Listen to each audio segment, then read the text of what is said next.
Good afternoon. The Groundwater Foundation is happy to present sharing the groundwater protection message. We welcome you to the webinar and encourage you to interact with us this afternoon. We will be using both the chat and the polling options, and we'll discuss those in just a minute. I'd like to introduce myself. I am Cindy Kreifel, the Executive Vice President for the Groundwater Foundation, and serving as our host this afternoon is Brian Reitz. If you have questions and such, you can reach Brian through the host option in the chat section. We'll go ahead and get started, and others may join us as we continue this afternoon. Today, I hope to go over the following. We will share some webinar basics, since this is the first time the Groundwater Foundation has done a webinar, just to make sure that everyone kind of knows how to use its features. And then we'll follow that up by giving you some ideas of programs that your communities could become involved in, and projects of other community teams that are out there, and then some ideas for future webinars. In order to achieve the Groundwater Foundation mission of educating and motivating people to care for and about groundwater, the Groundwater Foundation is offering monthly webinars. While we will continue to offer some conferences, seminars, and workshops, we feel the webinar series offers us the opportunity to provide valuable resources to you at minimal cost and no travel expenses. In addition, if you work with others who are interested in the webinar topic, or you're part of a Groundwater Guardian or other community team, you may also choose to watch the webinar together and dialogue afterwards as to how the information might be helpful to your work. And like I said, since this is our first webinar, we want to just kind of go through the features real quickly here. Today we're going to use two of the features, the chat feature, which on the right-hand side of your screen you have the chat feature, which is the dialog box. If that's not up for you, if you click on the dialog box, make sure that when you're writing your questions, you're writing in the smaller box at the bottom and then sending it to the host. And Brian will monitor this section throughout the presentation, so send your questions or comments at any time, and we will address as many of your questions as we can near the end of the presentation. On the polling, we will actually be trying that out here in just a minute. We will use this periodically throughout our presentation. And so just to do a little practice, we will have you do a poll right now on how you learned about the webinar, just so we know what our best marketing strategies are for the future. So if you'll each take a minute here and put in your answers. We've given you about a minute to do that. So help us out here.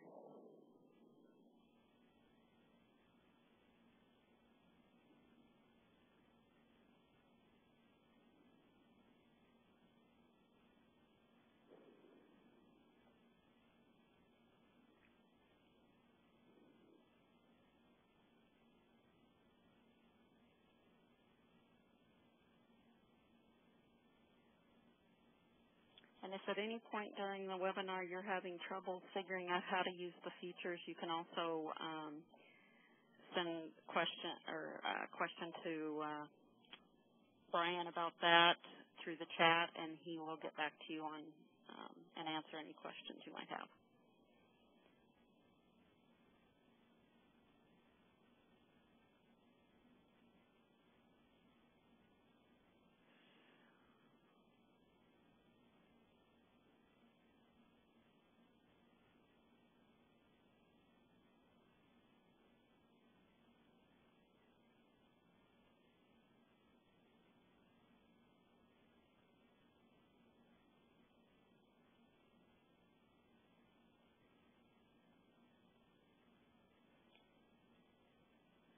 Okay, looks like Brian has up our results, and it looks like email was the primary way that you learned about it, and we appreciate your help with letting us know how you heard about it. That's how the polling works, and we will continue to walk through a few other polls during our conversation this afternoon. sharing the groundwater protection message. So as I began to think about the topic and what I could say to help you find new ways to get the groundwater protection message out to the public, I was reminded that the Groundwater Foundation has been working at exactly that for almost 25 years. So surely we have a few ideas to share with you. And as I continued to develop the presentation, I realized there are many good ideas out there, some ours and some shared from others. Today, I'm going to share many of these ideas as we go through the afternoon. The second bullet here, it is because of people that groundwater must be protected, but it is only through the efforts of people that it can be accomplished. It's something that the Groundwater Foundation board and staff keep in mind as we develop programs and materials for you. This proposition of protecting groundwater is bigger than any one or any group of us. We must then educate others as to why groundwater is important and what role they can play in its protection. As each of you knows, groundwater plays a vital role in our lives. Another important fact is that groundwater issues vary for each community. What may be of concern to one community may not have any impact at all for another. Each of us needs to become educated about our local groundwater issues and take actions to protect it in our community. While each of our communities may face different local groundwater challenges, it is still extremely important for us to share what we have done that has worked and been successful for our community, and also what has not been quite as successful. It is through this sharing that we can make greater strides towards the goal of protecting our groundwater. To begin today's sharing of ideas, I will begin by sharing a few of the Groundwater Foundation programs that I feel have been particularly successful at sharing, and then visit about some of the ideas that have come to us from others.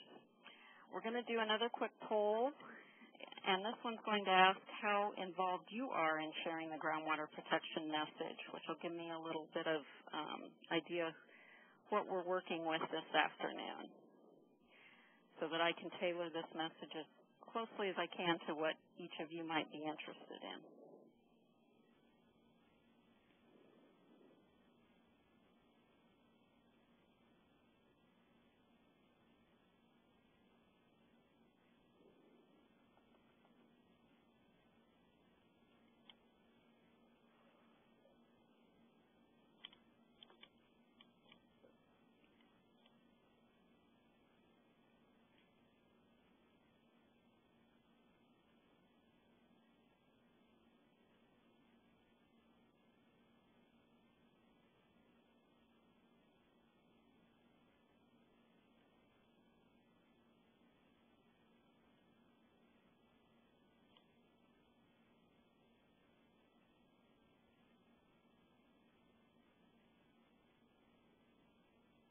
Okay, that's kind of what I had suspected, that most of you do this as part of your job, and so we will keep that in mind as we go through this afternoon's presentation.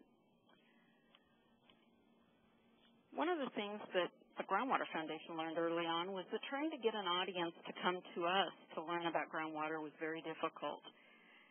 Yeah, you get the interested public to join you, but if you're like me, it is the uninterested public, those that don't know they need to have an interest in groundwater, that we're really wanting to reach. Therefore, many of our programs have turned the tables, and we have now decided to go where an audience already exists, and I know many of you have already practiced the same theory. Groundwater, a timeless treasure, is an old idea with a new audience and could be easily replicated in your area. The Groundwater Foundation has provided hands-on groundwater education for over 20 years. However, what makes this project different is that we are taking the hands-on groundwater education to major events at historical museums. For example, the pictures here are from a summer camp that the Hastings, Nebraska Museum of Natural and Cultural History does each summer.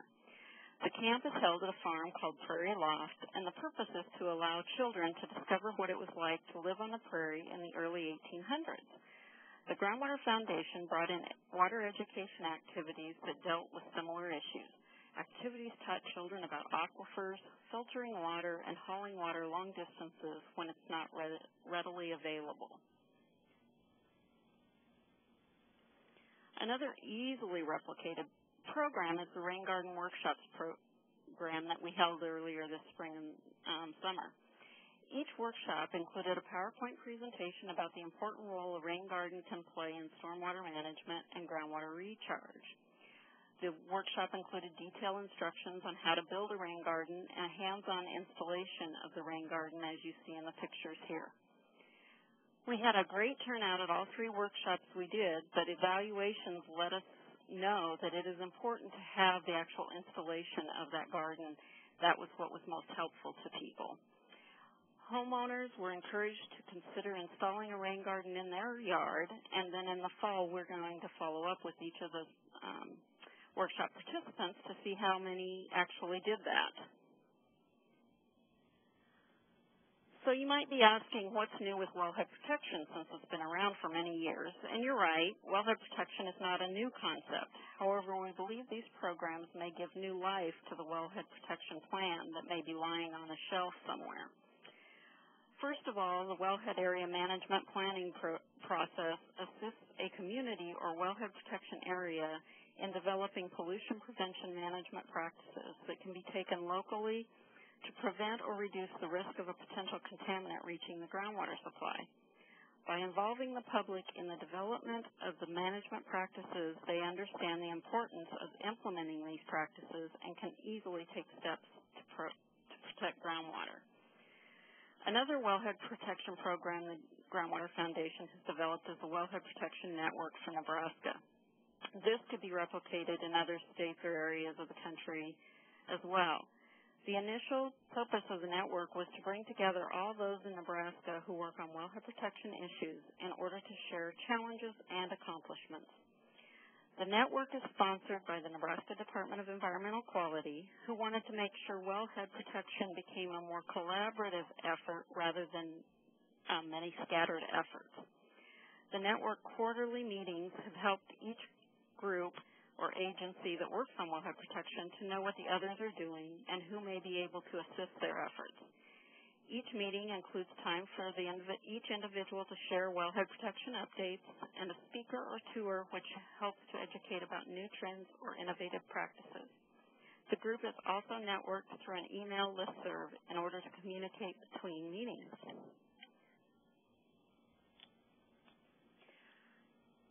Groundwater Guardian. This is a program many of you may be familiar with. It was created in 1994 in order to support, connect, and recognize communities that are taking proactive steps towards groundwater protection. For the purposes of this program, a community is loosely defined as any geographic area that has a group of individuals that are concerned about their groundwater. So it can be a city or town, but it can also be a county, a watershed, a wellhead protection area, or the like. The only requirement to become a Groundwater Guardian is that you have a diverse team. So you need representation from government, ag and business, education, and citizenry that are all working towards groundwater protection in the community. Each team determines what their local groundwater issues are and how they can best address them. The actions they take are called result-oriented activities, or ROAs. Each team sends in an annual entry form which includes information about the community, their team, and what ROAs they plan to work on that year. Then in August of each year, the team submits an annual report that tells us what progress they made towards their own goals. And if they did make goals towards the ROAs that they determined were necessary, they are designated as a Groundwater Guardian community, which entitles them to use the Groundwater Guardian logo that you see in the upper right-hand corner in any way they choose. News releases are also sent to the community's media outlets to celebrate the accomplishments of the team. And as we all know, groundwater protection is an ongoing process. So, too, is the Groundwater Guardian program, with designation being earned on an annual basis. And Groundwater Guardian Green Sites is a new program that complements Groundwater Guardian, but can also be a standalone program. The Green Sites program was developed to recognize the groundwater stewardship of an individual site that has highly managed green spaces.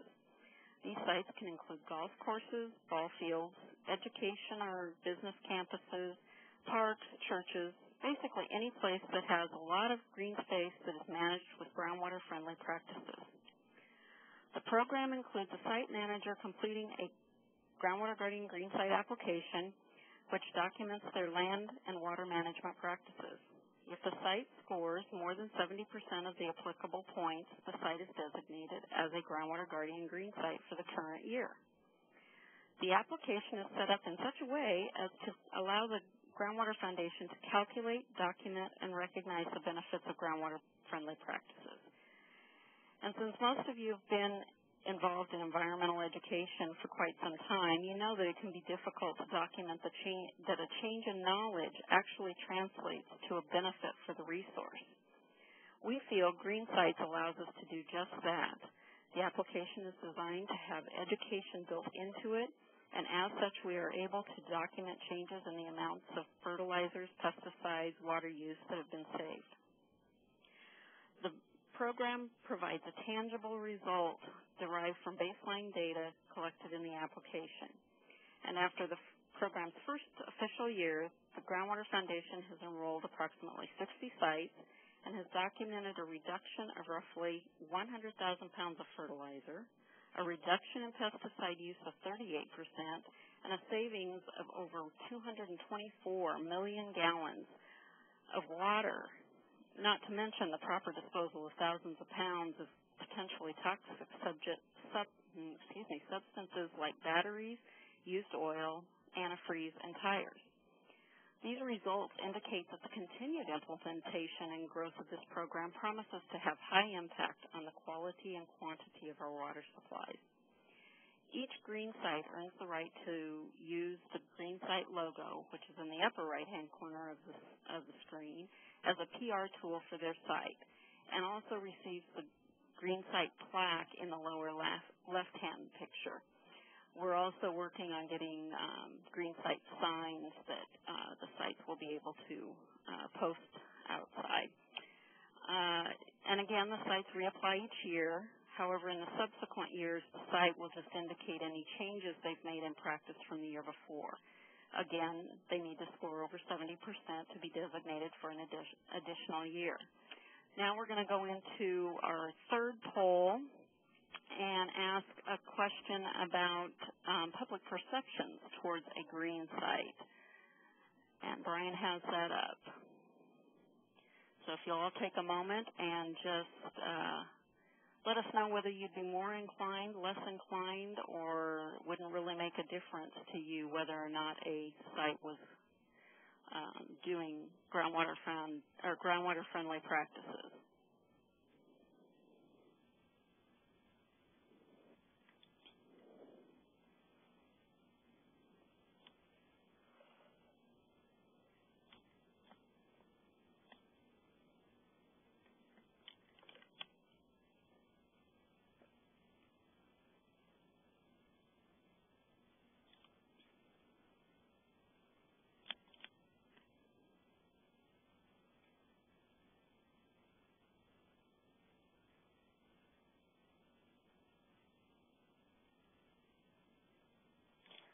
Excellent. That's exactly what we wanted to see, but then you probably all knew that.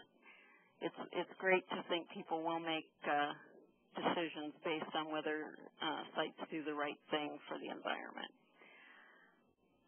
Leap into Groundwater is a new program that is currently under development by Groundwater Foundation staff.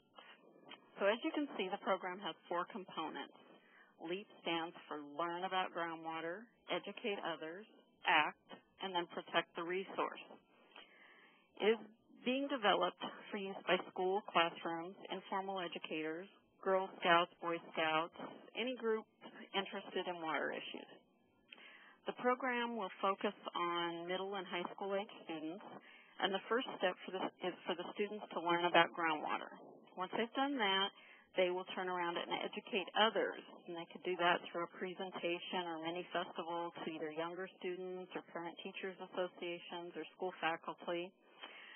The next step after that, then, is to act locally, and they could implement activities such as storm drain stenciling, stream bank cleanups, adopting a waterway, installing a rain garden.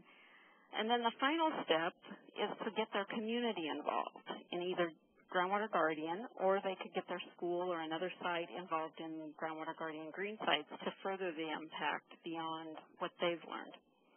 Leap into Groundwater should be available to the public in the next few months as a way to get youth involved in groundwater protection. And Outdoor Adventures in H2O is another easily replicated program. It's a week-long day camp that we held in coordination with a local summer enrichment program called Bright Lights, again, finding that audience that already exists. Bright Lights has a great reputation for offering great camps and takes on all the administrative duties of marketing, registration, insurance, and therefore the Groundwater Foundation can focus solely on the educational activities for the students. As you can see from the photos here, students are involved in hands-on activities that allow them to truly understand water issues and what can be done to protect our water resources while they have a lot of fun. During the 5-day camp, students spend limited time in the classroom and much more time outdoors and on mini tours to truly experience the resource. Now we'll transition from Groundwater Foundation programs and ideas to those we have heard about from other groups, including some of our Groundwater Guardian community teams. One particularly innovative project was the development and building of a mini water tower in order to educate the public about tap versus bottled water. The tower is a 9-foot, 800-pound mobile unit, and it's been taken to festivals, fairs, Earth Day events, river cleanups, children's water festivals, and a few parades. The tower dispenses tap water, and as folks enjoy their cool cup of fresh tap water, the presenter shares information about why they should not take tap water for granted and how to protect water from pollution. It has been a huge draw for this group's educational display. I've also seen many communities using mascots to convey their water conservation and preservation messages. Many use a water drop mascot, but others have used frogs or other symbolic creatures as well. One of the most unusual mascots I have come across is Les Waters, who is a running toilet. Yes, I said toilet. The community who created Les Waters had an education campaign to get people to fix their leaking or running toilets. So they created the toilet-shaped mascot and had him run the bases at their minor league baseball games in their community, while a commentator reminded individuals to check their toilets to be sure they weren't wasting water. And recently, several communities have begun running public service announcements as movie trailers. The one in the lower left-hand corner urges water conservation and is also using a water drop mascot. Some have included video motion, animated characters, and have used professional voices. In one community, the response to the trailers was immediate. Within the first month of running the trailers, the web page requests temporarily increased 65%. This community was able to reach over 330,000 people with visual, entertaining, and informative messages about the importance of groundwater.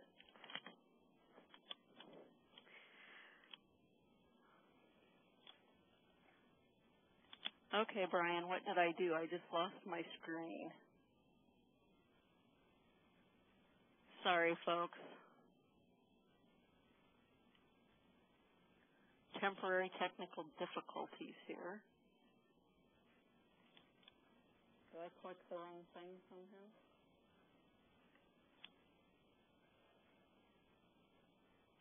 Okay. Hopefully you're all seeing the screen again. I accidentally hit the wrong thing, I think. Okay, if you're not seeing the screen, please send a chat to Brian to let him know that, and we'll get that fixed. Let me see where I'm here at. Okay, the idea of educational brochures in a welcome wagon packet is a great way to educate newcomers to your community. Now, I'm not sure how many communities still have a welcome wagon type program, but I do like the idea as a way to share the importance of water to your community and what actions are being taken locally to protect it. If the community has an influx of people during certain times of the year, like many vacation destination areas do, a tourist education program is a great idea. utilizing tent cards or placemats at restaurants to remind tourists of the value of your water resources and what they can do to help preserve it is key. For motels, hotels, beds and breakfasts, towel bar hangers and mirror decals can be important as well. Reminding visitors to your community about their role in preserving the beauty that they came to admire and enjoy is vital. Of course, one of the most common outreach methods is participating in festivals and fairs. These opportunities are a great way to reach many people. However, I find that if you can create an exhibit that includes a hands-on or interactive activity, you will create interest in your display and also be far more successful in educating the audience. I believe this is true whether we are targeting youth or adults. After all, adults are just older kids who still enjoy seeing how things work. Another unique idea for one community was to propose groundwater issues be used by the Community Debate League. Over 200 middle school students participated in the debates while parents, teachers, and guests are in attendance. So not only do the students learn about the issues, they are in turn educating the greater public about them as well. One local action that seems to be building momentum is the idea of pharmaceutical take-back programs. There's been a lot in the news in the past few years about the occurrence of traces of pharmaceuticals and personal care items in our water bodies. Several communities have been implementing these take-back programs to help alleviate the problem in the future. Education must be a major element of these take-back programs, which can lead to public awareness of the issue and provide a good option for public participation. Landscape awards and incentives designed to encourage citizens to plan and care for their lawn in a water-wise way have been quite successful in many communities. The landscape criteria used by one awards program included general appearance, integration of natural surroundings, plant composition, and the judicious use of turf, use of hardscape and mulches, and irrigation systems. Another incentive-based plan provides funding to well users who replace turf with water-smart landscaping, such as planting of drought-tolerant plants and trees. The program is funded each year by the local water authority and provides $1.50 per square foot of turf removed. Since the program began in 2003, the well owners have removed a total of 1,223,054 square feet of turf. So a lot less water being used to water that area. Understanding the history of a community's water can be a powerful education tool, as one community found out by offering water history trunks to its elementary schools. The group gathered a variety of historical items to include in the trunk in order to teach students about the history of water use in their area. As students removed items from the trunk, there was a water history story to go with each one. The trunks have been used at water festivals and are also on loan to area schools and school teachers. Cans for Clean Water is a recycling campaign that raised funds to purchase a water well in Zimbabwe. This project was originally part of an activity at a water festival teaching children about protecting water supplies and the importance of recycling by teaching them how to help those without the luxury of clean, accessible water. The local committee estimates that it will take over 4,000 pounds of cans to earn enough money to purchase a well for approximately $7,000. Now, I'm sure that depends on the price of aluminum at the time. Once the project was up and running, not only were the children excited, but they gained the help of civic organizations, churches, and local businesses. The list of potential ways to share the groundwater protection message are endless. It's just a matter of thinking about how you will receive your information and being creative in developing something that will catch the attention of the public. If you have great ideas that you'd like to share, we'd love to hear about them. If you want to send a brief description to us at webinar@groundwater.org, and then we'll turn around and send a summary of the ideas we receive back to each of you via email. Just another way that we can share our ideas. Speaking of sharing ideas, we have come up with several topics that we have heard might be of interest to the public, and we'd like your 2 cents worth as well. We would love to know what you would like to hear more about, what topics are up and coming, things that you would like to see a webinar on. And if you would put your ideas into the chat area before we sign off today, or you can send them to us at webinar@groundwater.org. We would do our best to get those topics in our lineup for future webinars. And speaking of the upcoming webinars, we will be providing monthly webinars. And our next scheduled webinar will be August 25th at 2 p.m. Central Daylight Time. Our presenter will be Karen O'Connor, who is a senior scientist with the consulting firm Olson Associates, and she will be discussing the topic of sustainable groundwater development using GIS and groundwater modeling. This webinar will discuss the use of GIS mapping and groundwater modeling to help promote sustainable groundwater development, and Karen will include project case studies and results from a model developed to evaluate the potential impacts of new high-capacity wells. And don't exit now, but as you exit the webinar today, it should take you to the Groundwater Foundation's website where you can find additional information on the webinar. And if you are interested in the next webinar, you can send an email to webinar@groundwater.org. And the following months through the end of the year will be scheduled real shortly and put on the website, www.groundwater.org. Now, we're at an end now, and if Brian had any questions, he can share those with me, and we'll see what we can do about giving you some answers. You guys didn't have any questions all day. Brian's telling me we had no questions.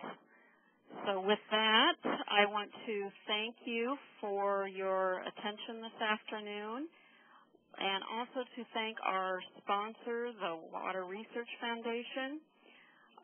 Shortly after we conclude today's webinar, you will receive a SurveyMonkey evaluation via email, and if you would each take a few minutes to complete it and let us know if you found today's presentation helpful, that would be very much appreciated. And if you would like more information about the Groundwater Foundation and groundwater, you can visit our website at www.groundwater.org, or you can join the foundation on Facebook or follow us on Twitter as well. Again, thank you, and have a great afternoon.